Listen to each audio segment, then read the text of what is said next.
that bass, about that bass. Where'd my choir go?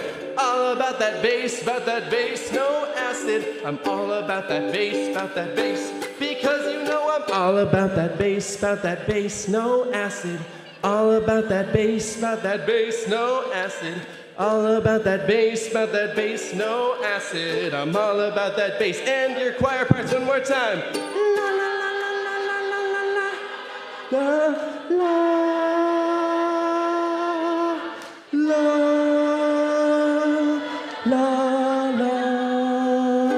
Keep going.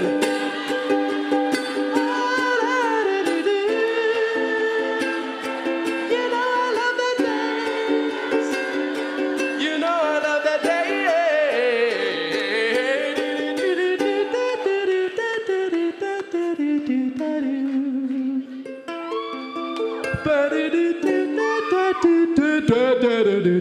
You know I love that bass.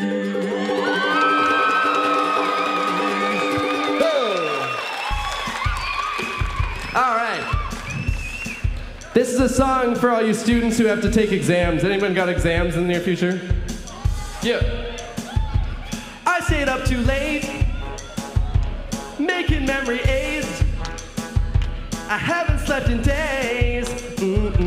Haven't slept in days. It's been weeks I haven't shaved, and I got no time to bathe. But I'm gonna get an A. Gonna get an A. Man, this is grueling. Can't stop shovel food in. Should have tried homeschooling. Want my mom tell me it's gonna be alright. Cause the grader's gonna grade. And the student's gonna slay. But I'm just gonna take exams. Craner's gonna crane. And complainers will complain. But I'm just gonna take exams. I'm cribbing off a sheet. Got papers to complete. And things are looking bleak. Things are looking bleak. I'm glancing at my notes, but I can't make out my pro. I don't know what I don't know. No, don't know what I don't know. Man, this is too hard. Forget these tiny cue cards. Pass that box of pure cards. Stuff my face, tell me it's gonna be alright. My eraser won't erase. And my straight edge isn't straight. Hate having to take exams. Brain trainer's gonna train. And my brain is gonna strain. But I'm just gonna take exams. I take exams. I take exams. I take exams. I take exams. I take exams. Yeah. Hey. Just think, while you've been getting down and out about the style guides and dirty multiple choice questions of the world, you could have been getting down to this sick beat. My exam's got another question, but there's no time left, and I'm just gonna skip it to the fella over there with the hella squeaky chair. Quit your fidgeting, it's more than I can take. Yeah.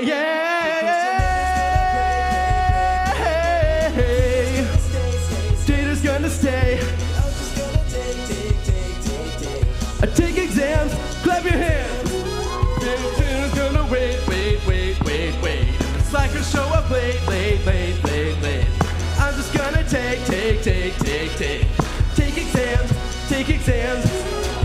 Day I'll get a break from this plainly awful fade. For now I gotta take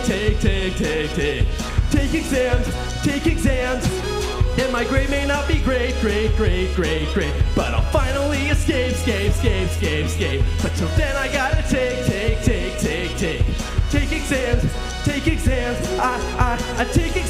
I take exams. I take exams. I take exams. Yeah, WEP.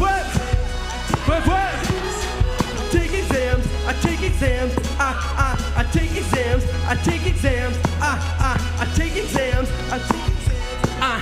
I take exams. I take exams. How you doing, guys? You doing well? I got one more.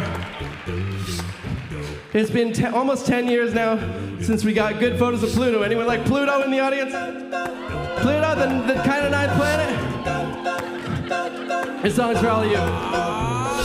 Next stop, that ice cold. No cellular life on that light globe. This one's to them dark worlds, them dwarf worlds. Slow masterpieces, chillin', millin', round in Capella City. Some folks swoon for Sailor Moon, but Pluto, so pretty. She ain't hot, but hot sand. Got pole lights and top sharing it. She ain't hot, but hot sand. If this ain't a brand new horizon, man, she ain't hot, but hot sand. Say my name, I'm a Pluto fan. She ain't hot, but hot sand. Not a bad use of grand money, break it down. Nick Stifton in the view, yo. Just say benvenuto. So long, Mars and later Bruno. The southbound probe gonna visit Pluto. The southbound probe gonna visit Pluto. The southbound probe gonna visit Pluto. There's a planet inside of that little spot. Don't believe me, just watch me. Here you go. Whip, whip. Don't believe me, just watch. Whip, whip.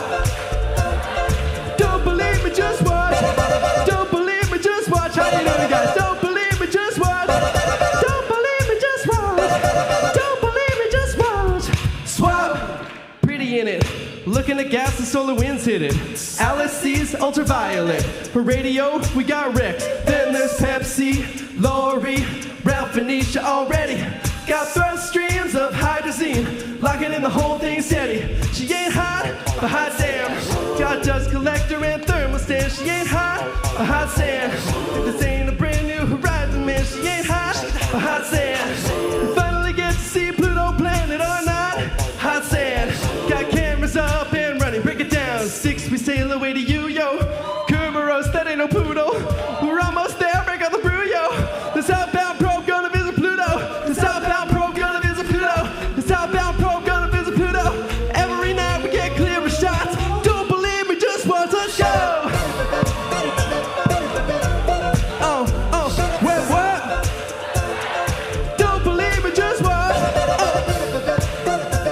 What? Don't believe me, just watch. Don't believe me, just watch. Don't believe me, just watch. Don't believe me, just watch. Yeah. Outbound, probe it up. Outbound, probe it up. Outbound, probe it up. Outbound, probe it up. Outbound, probe it up. Outbound, probe it up. Outbound, probe it up. Outbound, probe it up. Outbound, probe it up. Outbound, probe it up. Outbound, probe it up. Outbound, probe it up. Outbound, probe it up. Outbound, probe it up. Say what? Whip, whip. Whip, whip. Whip, whip. Thank you very much, everybody. That's all for me. I hope you had a fantastic WEP 2025. You've all been an incredible audience. Thank you to Michael. Thank you to KAUST. Thank you all. Have a great refreshments and everything. I don't know what else to say. Bye, guys.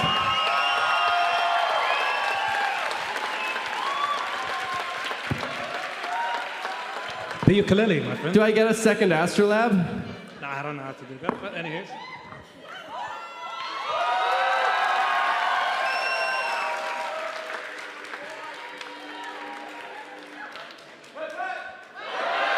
Web. Okay, everybody, before letting it go, for more excitement and joy, it's been 2 weeks. 2 weeks of enrichment. Exactly. How about a stroll down memory lane? A recap video. Are you guys ready? Are you guys ready? Mark, hit it. Welcome to KAUST.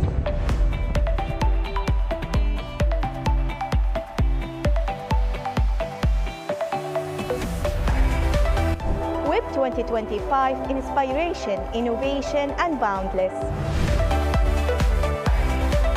what an absolutely fantastic experience. Multiple ways of getting people to think outside the box, to think laterally, and exposure to some fantastic minds who just enrich the environment around them.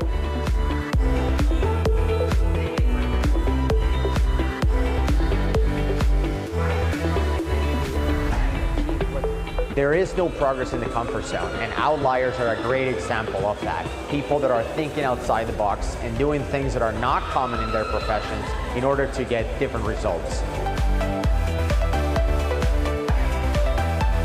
What we want to do is to have more people not being afraid of taking this step.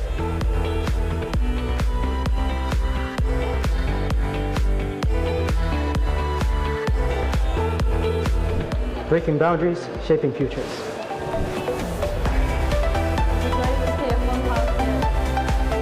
I think the key factor for us to do anything is find your motivation.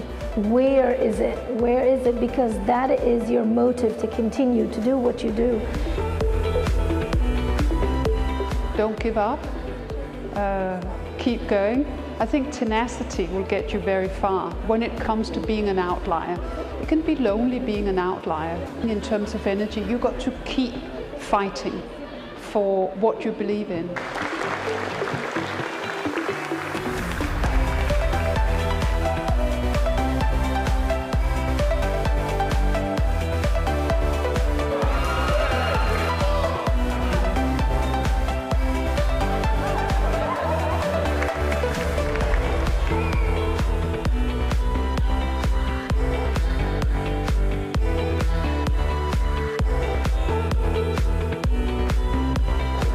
Thank you for making WEP 2025 unforgettable.